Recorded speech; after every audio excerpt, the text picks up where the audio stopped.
Ana seni yaş vaqtında tashak ketsa, misol uchun aka opa bilan seni tashak ketsa, qarig'anda kelsadan men seni akangman, men haqqimni berishing kerak, bo'lmasa meni qarashing kerak degan narsani aytsa, lekin u menga qaramagan. Unda nechik bo'ladi debdilar. Birinchi o'rinda ota-onani haqqini bizlara ustimizga vojib etib qo'ygan, buyruq etib qo'ygan zot Xudo. Sizlar bizga o'xshagan odamlar tuzgan narsa emas u. Ota-onani haqqi farzand ustida o'ta katta ekanligini aytgan va majburiy qilib qo'ygan Xudo bo'ladi. Ota-onalik haqqi ikki dona bo'ladi. Birinchisi, kimlar sababli dunyoga kelgan bo'lsangiz, shular sizni ota-onangiz hisoblanadi va qiyomatdan ham shu ekani odi bilan chaqirilasiz. Saqlab olib boqib olgan bo'lsam, boqqan odam odi bilan chaqirilmaydi. Kimdan dunyoga kelgan bo'lsa, shu akadan chaqiriladi. Ya'ni falankasining o'g'li pistankasining qizi falankas deb chaqiriladi. Ikkinchisini ko'pchilik aytishi mumkin. Misol uchun, yetimxonadan farzand saqlab olsangiz ham uni qarashingiz mumkin. 30 yil, 40 yil, 50 yil qarashingiz mumkin. Lekin nasab jihatidan uni otasi, onasi hisoblanmaysiz. Endi qarashlikni hamma aytishi mumkin. Nasab jihatidan sizga bo'yningizga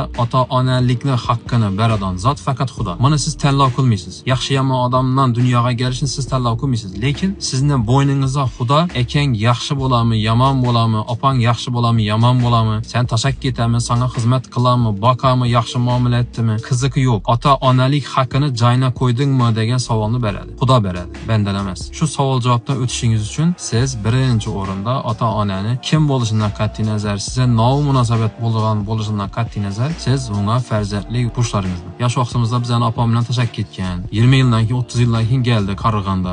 Hech vaqasi yo'q. Sen akangman deb keldi. Opam yarashmaydi debdi. Lekin men u akaga xizmat qilishim kerakmi desa, otalik haqqi sizda borligi uchun siz majbursiz. Opangizdan nechik xizmat qiladigan bo'lsangiz, akangiz ham shunday xizmat qilasiz. Opangiz bilan yashaymi, yashamaymi akangiz, u sizning ishingiz emas. U xotinning o'zini ishi. Xolasa, yashasa ikkisidan teng xizmat qiling. Yashamasalar alohida xizmat qilishga majbursiz. Xudoning oldida o'zingiz otanga, onangga xizmat qildingmi degan savolga alohida javob berasiz. Otangizdan esa qiyomatda alohida o'zindan so'roq savol qilinadi. Nechun oilangga tashak ketding degan savolga siz emas, otangizning o'zi alohida javob beradi. Siz mas'ul emassiz unga. Men tashak ketdi deb turib uni xizmatini etmaslikim mumkin deyish haqqingiz yo'q. Farzandini, xotinini tashak ketgani uchun, ularni boqmagani uchun, ta'minotini qilmagani uchun, nafaqasini qaramagani uchun u alohida javob beradi. Xohlasa Xudo kechiradi, xohlamasa yo'q. Bular sizdan shunchalik aytgan yaxshi yomonliklar uchun sizdan kechirim so'rasha majbur emas. To'g'ri kelib, men sen otangman, men sen onangman,